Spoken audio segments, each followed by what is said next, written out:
Dear brothers and sisters, the entire khutbah that I want to give today is actually based upon a dua.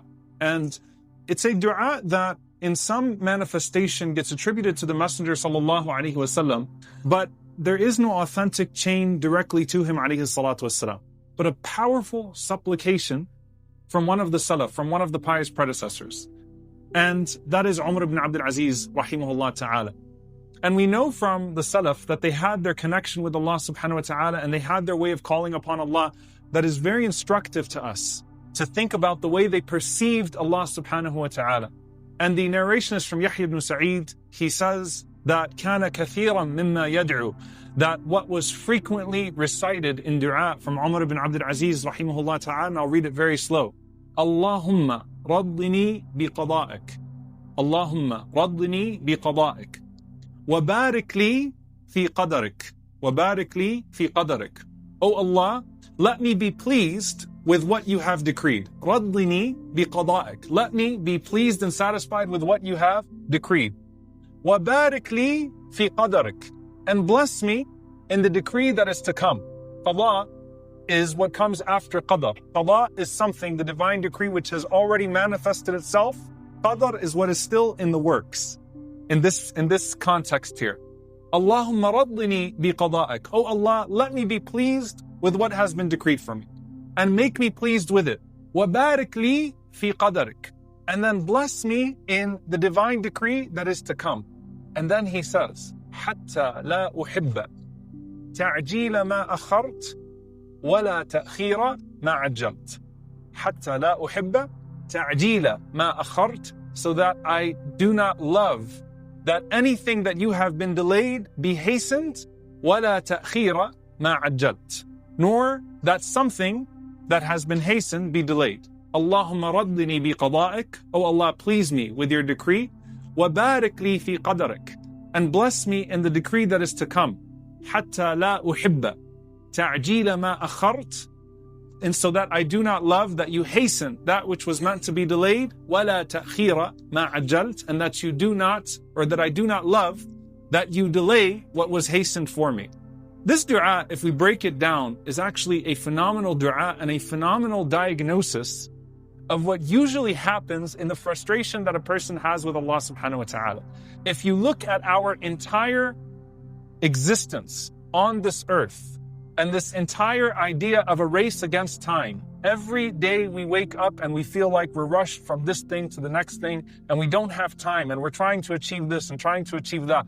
And there's a great level of stress. And especially when the efforts and the plans that you put forward are either completely disrupted by something that is out of your control, or that which you were pursuing is not coming to you as it should be coming to you with your planning.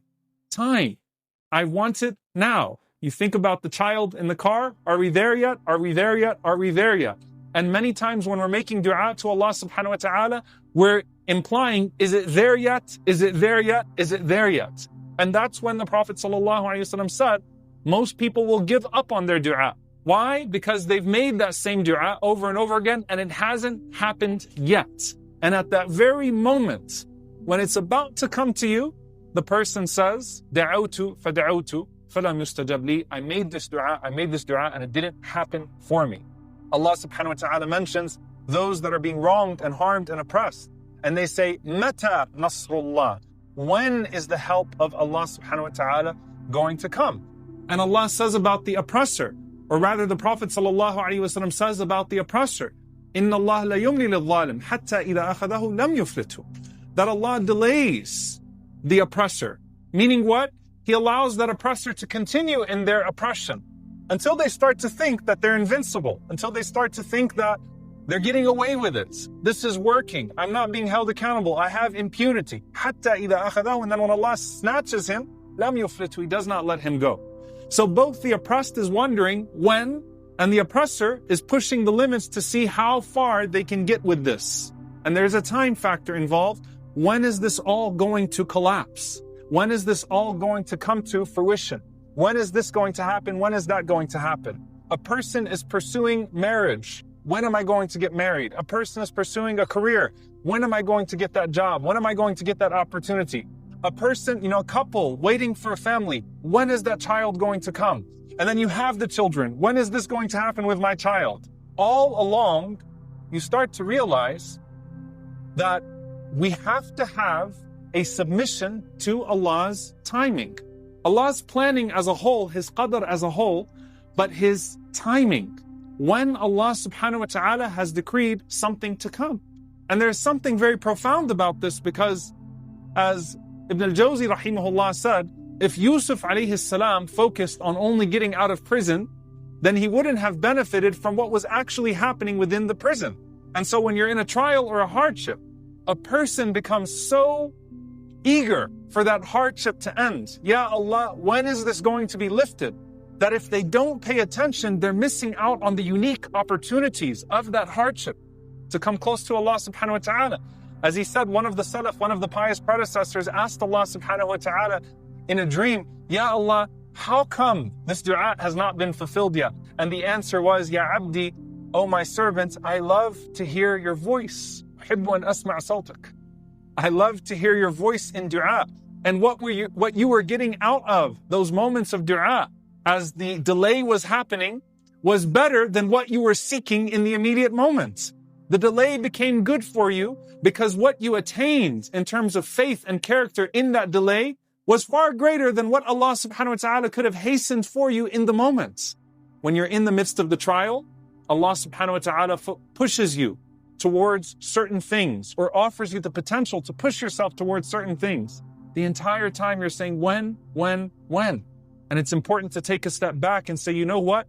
While I'm asking Allah subhanahu wa ta'ala for this trial to come to an end, let me pay attention to the unique opportunities that exist within this trial. As the scholars mention, when you're pursuing a blessing, sometimes, subhanAllah, in the process of pursuing a particular blessing, we neglect the blessings that already exist around us. And I'm not just talking about the idea of health and the idea of, the concept of gratitude and shukr for what you have. But while you're in the pursuit of this particular thing, if you develop tunnel vision, when is this going to happen? When am I going to get this? When am I going to get that? The other ni'am in your life all have a timeline. The other blessings all have a timeline. And they're moving towards a sense of expiration. So your parents are getting older while you're pursuing this. Your kids are getting older while you're pursuing this with your career. This is happening while this is happening.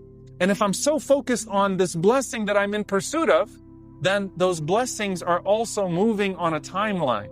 And I'm missing out on something here.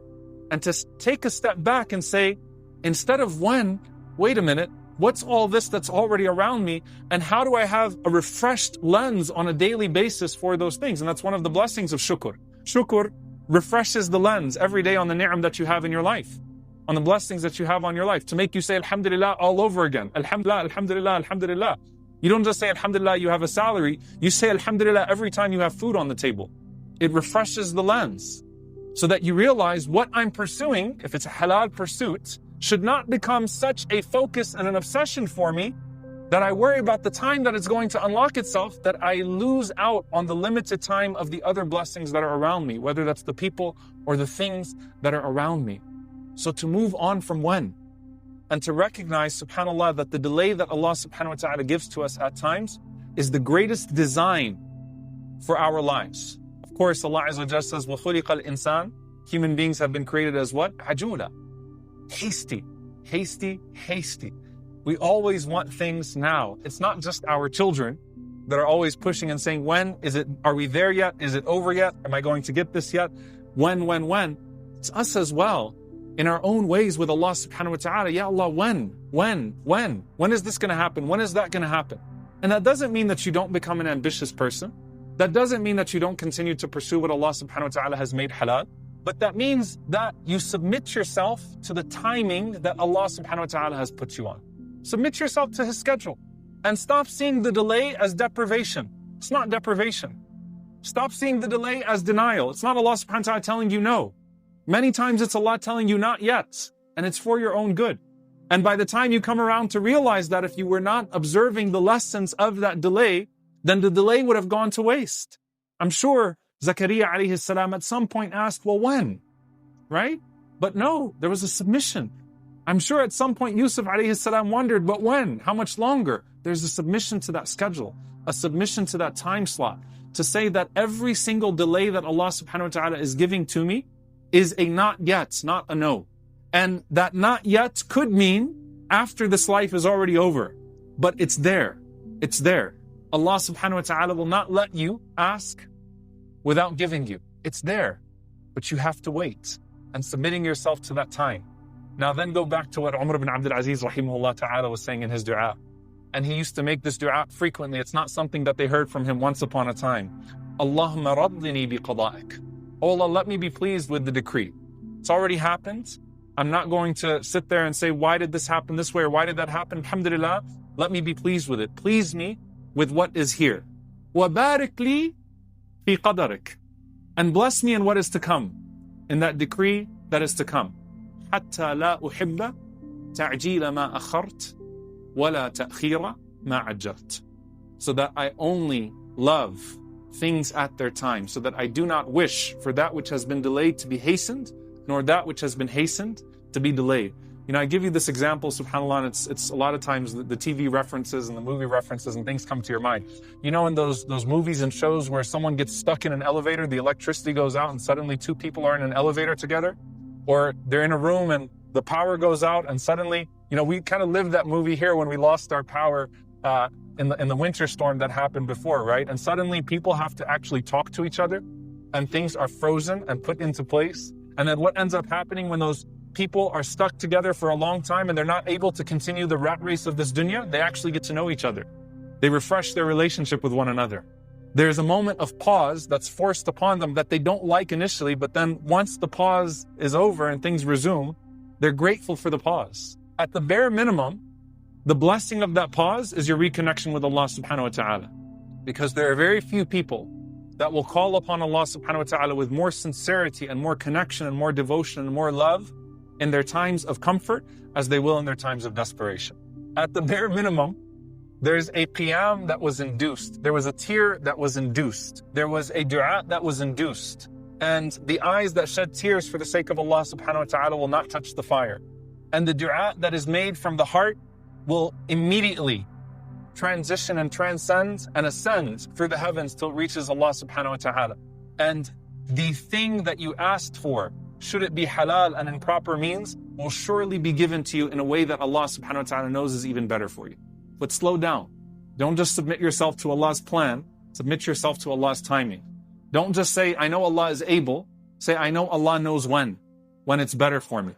Allahumma raddini bi qada'ik wa barik li fi qadarik hatta la uhibba ta'jila ma akhart wa la ta'khira ma ajjalt. May Allah subhanahu wa ta'ala make us amongst those that are pleased with His planning, that are pleased with His timing, that see the blessings that are around them when they are obvious and when they are hidden. May Allah subhanahu wa ta'ala grant us fresh hearts and fresh lenses that are always able to appreciate the present and that pursue what is the best for them in the future. May Allah subhanahu wa ta'ala let our future be Jannatul Firdaus in the companionship of our Prophet sallallahu alaihi wasallam. And may Allah subhanahu wa ta'ala let our present be Jannatul Yaqeen, the paradise of certainty in our hearts. And may Allah subhanahu wa ta'ala forgive us when we question Him, forgive us when we don't take the gifts that He gives to us. May Allah subhanahu wa ta'ala make us amongst those that are grateful to Him in all circumstances and patient with His decree in all circumstances. And make us amongst those who are pleased with what has come to us and who are blessed with what is yet to come to us. And make us amongst those that always are in a state of hamd, always are in a state of praising Him. Allahumma ameen.